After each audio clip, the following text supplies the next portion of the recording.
দুটো প্রচলিত ধারণা আছে যে ডাক্তারবাবু সুগার এবং সল্ট লবণ এই দুটো কোনটা হার্টের পক্ষে বেশি ক্ষতিকারক। সাধারণত সুগার এবং সল্ট দুটোই কিন্তু হার্ট এবং আমাদের ওভারঅল হেলথের ওপরে কিন্তু ক্ষতিকারক।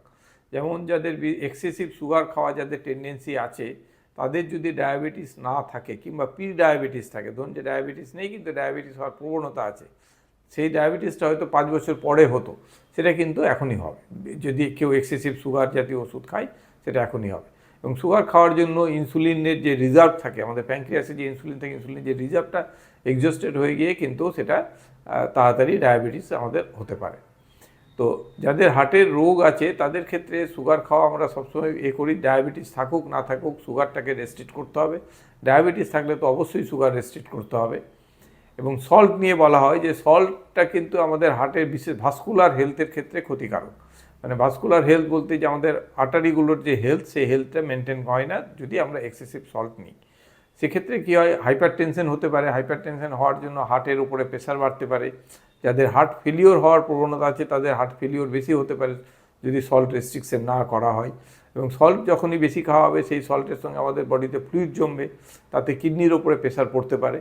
তো সেই জন্য সুগার এবং সল্ট দুটোই কিন্তু হার্ট এবং ওভারঅল আমাদের হেলথের জন্য ক্ষতিকারক, এবং দুটোকেই পরিমিত খেতে হবে। সেই জন্য সল্ট একদম নেব না সেটা না, আমাদের শরীরের যে ফিজিওলজিক্যাল ব্যালেন্স সেটা মেনটেন করার জন্য কিন্তু কিছু পরিমাণ সল্ট লাগে, অবশ্যই লাগে। এবং সেই সল্টটা একটা মাত্রা আছে যেটা 3 to 5 গ্রাম করে আমাদের সল্ট সাধারণত খাওয়া উচিত। বিশেষ করে বয়স্কদের ক্ষেত্রে এবং সামার সিজনে যারা খুব কম সল্ট খায় কিন্তু বিভিন্ন প্রেশারের ওষুধ খাচ্ছে যার জন্য ইউরিন দিয়ে সল্ট বেরিয়ে যাচ্ছে, তাদের কিন্তু আবার সল্ট কমে যেতে পারে বডিতে।